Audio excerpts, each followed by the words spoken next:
Hello, we are about to push out the Carol Dixon Ministries update, and I just wanted to walk you through a few things before we do that so that you know what to expect. You can see we've included the things you've wanted, like we've included the Dash podcast here, which will take you to the list of episodes so that someone can come in and listen to that, and you can post them just like you're already posting them, and they will be available there to listen to. The Bible has been updated to actually be an in-app Bible, so people can now read through the Bible, choose where they want to read, so Deuteronomy, and then here are all the chapters in Deuteronomy. I'll pick 31, and there we go, it loads up Deuteronomy 31. And the next time I come back to the Bible, it will take me right there and always remember that I'm there. The prayer wall has been updated to look slightly different, and as I dive into prayer, I have the ability to just start typing here, making it even easier to reply to a prayer request, and also you can see the ability to commit that I'm praying right here. And I have personally moved over a number of your prayer requests just so this is already populated and ready to go. And up here is where you'd go to add a new prayer request.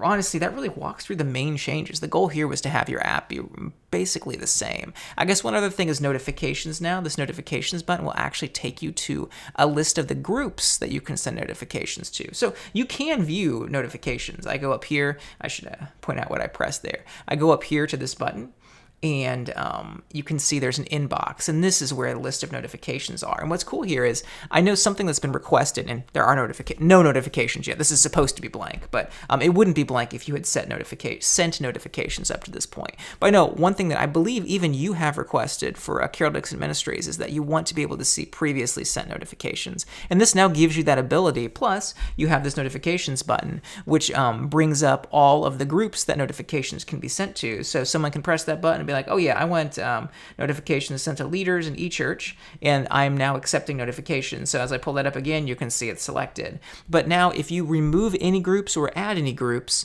the next time someone opens the app, those options will be shown to them.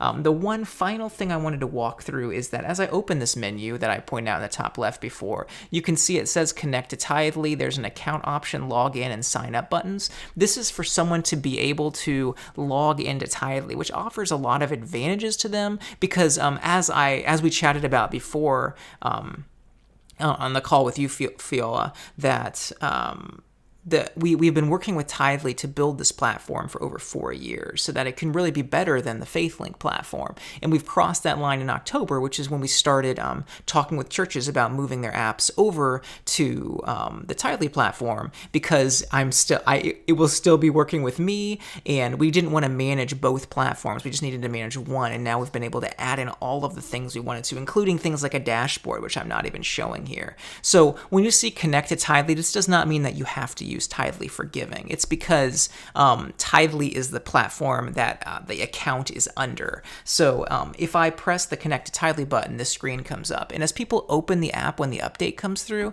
they will see this. But this isn't because they have to use it for giving. This is because this is how different information can be stored across different devices. So as someone says they're praying for someone, or as someone reads through the Bible, that sort of thing can now carry across devices. So on my iPad and on my iPhone, everything stays synced up between the devices, which is pretty cool. And that's what the account's used for. But if someone comes in and when this comes up, they press the X button, which is what you just saw me do.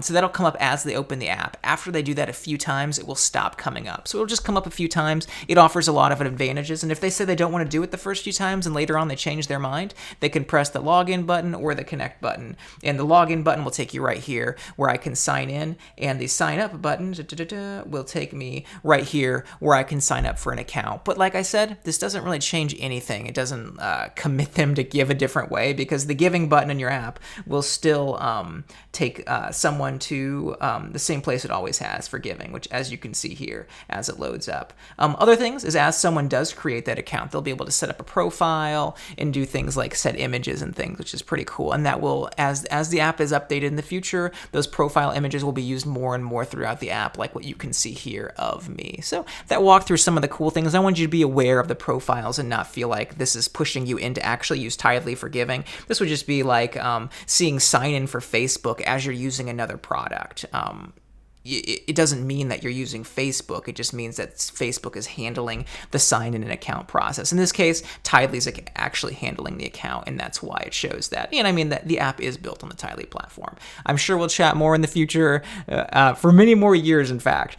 But I just wanted to give you this update so you know what to expect as the app comes out. I look forward to talking to you in the future, and I'm so excited to finally get the Dash podcast in there. Have a great day.